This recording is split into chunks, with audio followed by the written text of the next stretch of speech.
One of the keys in succeeding in whatever business you are is to exceed in one thing.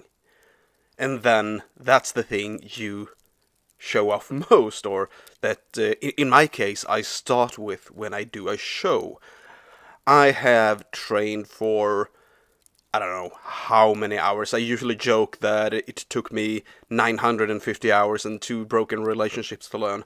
That's how I start with that thing that I do, and it is a rubber band trick that I always begin with when I do my close-up gigs. That is the first thing that I show, because I have exceeded in that routine. I have practiced for it for probably more than 1,000 hours, and I have become quite good at it.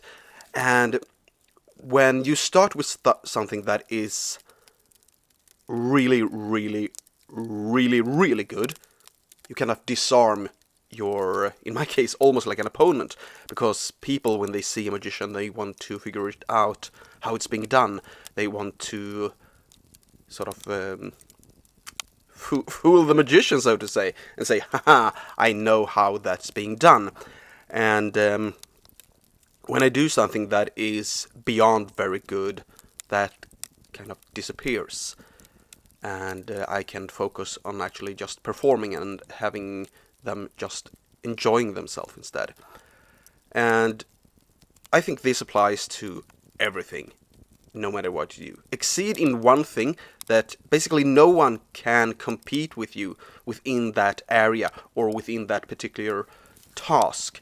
Because then an employer knows if we need this thing, then they go to you. And there is no real question on who to use. And then you can be really, really good at one or two more things and be proficient at the rest. Because you will be a very good and very attractive employee by doing this. So that is my tip of the week, so to speak. To exceed in one thing, be beyond excellent in one thing, be very good at one or two more things, and then, I don't want to say be mediocre, but you should be able to do this task for the rest of the work. You shouldn't be bad at anything in your work, but I think you get what I mean.